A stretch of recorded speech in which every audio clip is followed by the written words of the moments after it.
Everybody, Earl at thelogbook.com, back with more Infinite Sheep. I've got a question for you. Who loves a good show open? The answer is everyone. Everyone loves a good show open.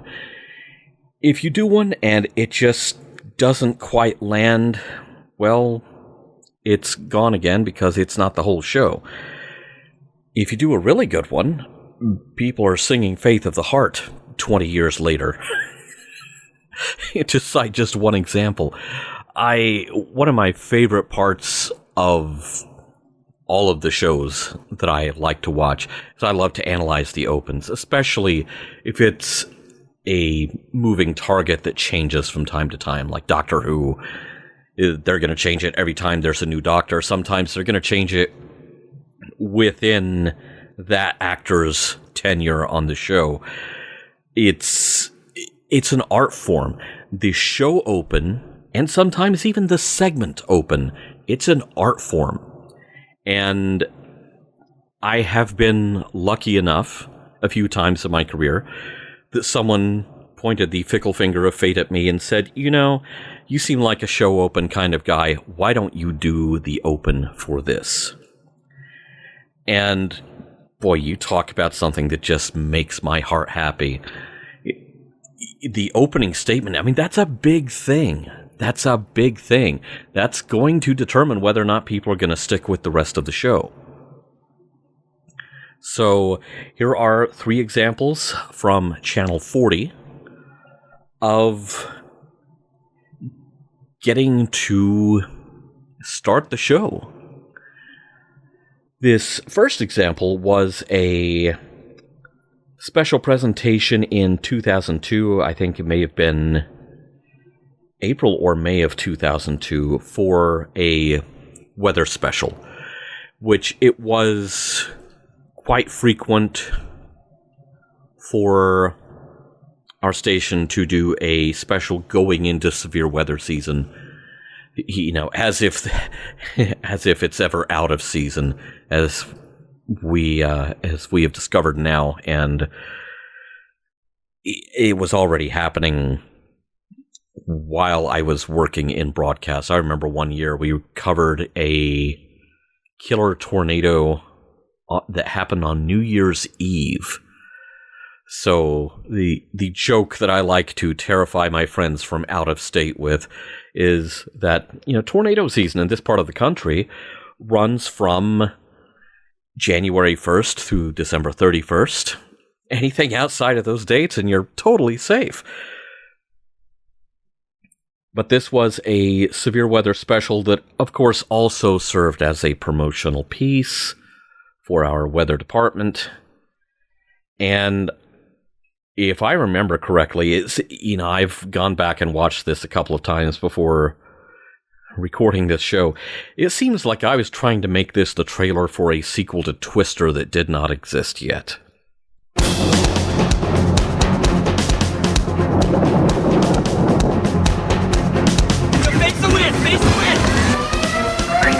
This thing is moving right now.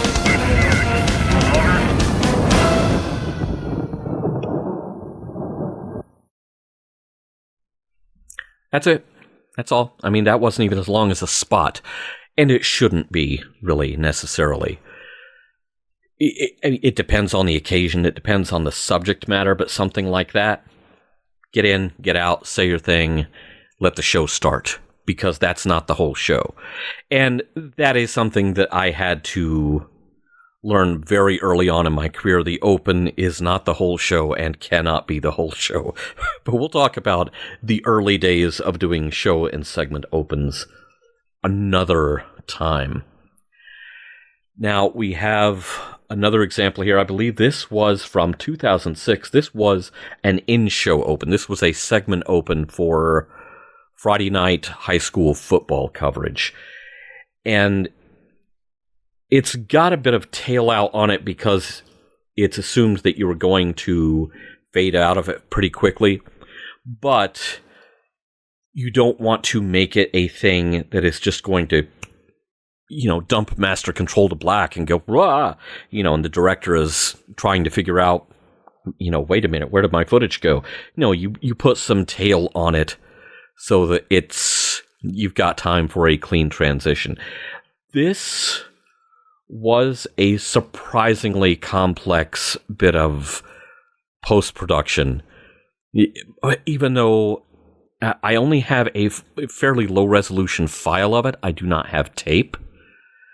At broadcast resolution, this was quite a thing to pull off.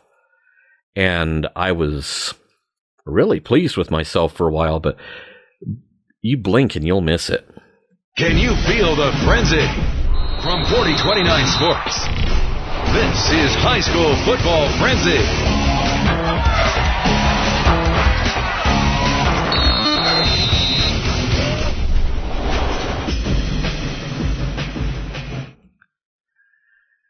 Okay, so every time you had letters or logos exploding, that was like a 6-layer cake of effects, because you had an effect that broke it into particles and then scattered the particles.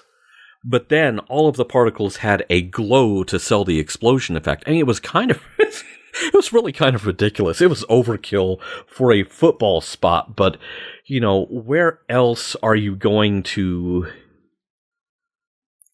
get to, make something that, that macho? So, if you can't have football logos blowing up, when can you do it? So that was a whole lot of work for something that just flies right past you. And I wish I had the original resolution. I wish I had a copy of the tape and not a file that was churned out by a computer, because you would actually be able to see better what I'm talking about with the particle effects that were, in hindsight, were probably completely unnecessary, but extra is my middle name. That was sometime in 2006, and so was this last one, because this was the cold open of our 10 o'clock newscast on September 11th, 2006, so the 5th anniversary of 9/11. This one is a bit somber, but because it is the cold open for the entire newscast and is taking the place of the opening teases, it goes on for a bit. But I think it's very effective, and I think it makes a great use of the nat sound that was on the tape, because they rang the bell at the memorial observance on that day in New York. And so there was a chance to kind of edit to the beat, if you will, using that bell. A day of remembrance following 5 years of sorrow. If I could build a staircase to heaven, I would so quickly run up there just to have you back in my arms. The language of loss, set to the music of memories. 5 years ago, the world changed.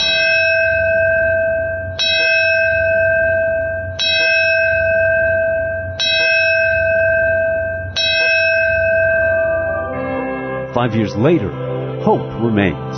May our grandchildren and the generations after us are born into a world where they won't have to stand here ever. And into the newscast from that. Getting to do the cold open for a newscast like that was a very rare occasion, because, there was a bit of production involved in that. And what that means, especially because it was also my job to come up with the promo that promoted that story,